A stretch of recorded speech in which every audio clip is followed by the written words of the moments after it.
جب رمضان کا مہینہ قریب ہو جاتا تھا، قریب آ جاتا تھا، تو پیغمبر صلی اللہ علیہ وسلم رمضان پانے کی دعا کرتے تھے کہ اللہ ہمیں رمضان تک زندگی دے، اللہ ہمیں اتنی زندگی دے کہ ہم رمضان کو پالیں۔ اور بعض روایت میں آتا ہے کہ آپ صلی اللہ علیہ وسلم خوش آمدید کہہ کر رمضان المبارک کا استقبال کرتے تھے۔ ایک روایت میں آتا ہے کہ آپ صلی اللہ علیہ وسلم صحابہ کرام سے سوالیہ انداز میں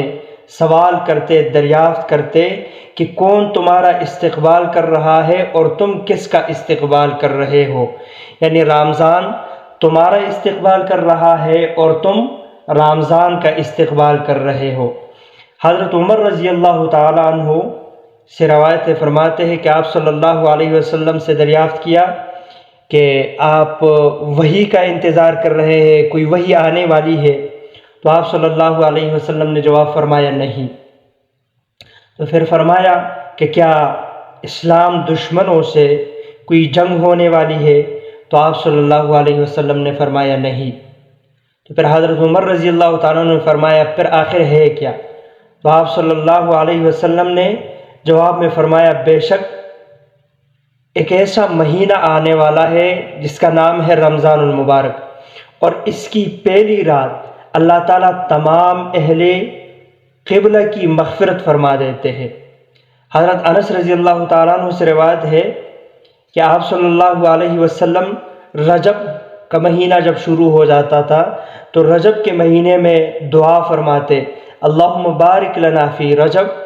اللہ ہمارے لیے برکت دے رجب میں، و شعبانہ اور شعبان میں، و بارک لنا فی رمضان،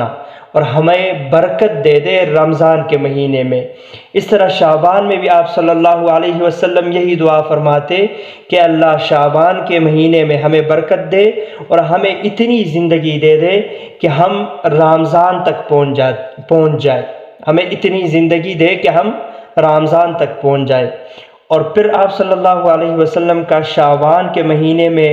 اعمال میں فرق آ جاتا، اعمال ذرا زیادہ کرتے، اور تلقین بھی آپ کی یہی ہوتی کہ اعمال اس مہینے میں زیادہ کرو، کثرت لاؤ اعمال میں۔ حتیٰ کہ بعض روایت میں آتا ہے کہ آپ صلی اللہ علیہ وسلم رمضان کے علاوہ شعبان کا مہینہ ہی ہوتا تھا جس میں آپ صلی اللہ علیہ وسلم کثرت سے روزے رکھتے تھے، اور اس طرح آپ صلی اللہ علیہ وسلم تلاوت کی، ذکر و اذکار، نوافل کی تلقین کرتے تھے کہ اس مہینے میں ذرا انسان جو ہے مسلمان اپنے عبادات میں، اعمال میں ذرا زیادتی کرے، اور زیادہ جو ہے وہ اعمال کثرت سے کیا کرے، کیونکہ اس سے رمضان کی تیاری ہو جائے گی اور پھر رمضان جو ہے وہ آسانی سے گزر جائے گی۔ علماء کرام فرماتے ہیں کہ انسان کو چاہیے کہ رمضان کے لیے اپنے آپ کو تقریباً انسان کو دنیاوی امور سے، دنیاوی معاملات سے، دنیاوی کاموں سے اپنے آپ کو فارغ کر لینا چاہیے، زیادہ سے زیادہ ٹائم وہ رمضان کے دوران جو ہے وہ کاروبار میں یا دنیاوی کاموں میں صرف نہیں کرنا چاہیے، زیادہ سے زیادہ ٹائم جو ہے وہ رمضان کے مہینے میں عبادت میں گزارنا چاہیے۔ تو پیغمبر صلی اللہ علیہ وسلم جو رمضان کا استقبال کرتے تھے وہ یہ طریقے ہوتے تھے جو روایات میں منقول ہے۔ آج کل ہم پر بھی رمضان آ رہا ہوتا ہے، ہم بھی رمضان گزار لیتے ہیں، اگلا رمضان آتا ہے لیکن ہم اس میں سنت سے ہٹ جاتے ہیں۔ ہمارے ہاں جس طرح ہماری عام زندگی میں رسم و رواجات جو ہے وہ بڑھتے جا رہے ہیں، ہر معاملے میں رسم، ہر معاملے میں جو ہے وہ ایک نئے سے نئے رواج کی طرف ہم جا رہے ہیں، اس طرح رمضان کے استقبال میں بھی ہمارے ایسے ہی جو ہے وہ مختلف قسم کے، جیسے شب برات ہے تو شب برات کی رات جو تھوڑی بہت کچھ روایات ہے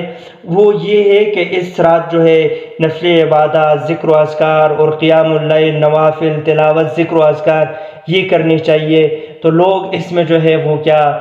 تقریریں اور نعتیں اور محفل جمانا شروع کر دیتے ہیں، اس میں صرف کر دیتے ہیں وہ قیمتی گھڑیاں۔ اس طرح رمضان سے پہلے بھی ہمارا یہی طریقہ ہے کہ ہم ہر چیز میں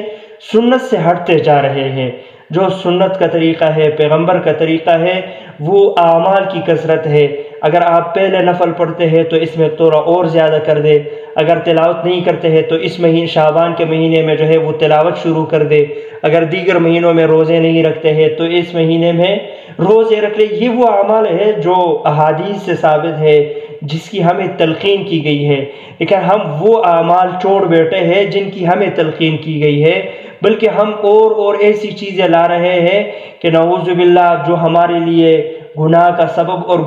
گناہ کا ذریعہ بن رہے ہیں، جو ایک طرح کا ہم گناہ کا کام ہی کر رہے ہیں کہ جو ثواب سمجھ کے کیا جاتا ہے، لیکن وہ پیغمبر سے ثابت نہیں ہے، صحابہ سے ثابت نہیں ہے، قرآنی آیات سے اور احادیث سے ثابت نہیں ہے، تو لا محالہ جب ہم اس کو ثواب سمجھ کے کریں گے تو وہ ہمارے لیے ثواب نہیں ہوگا، الٹا گناہ ہوگا۔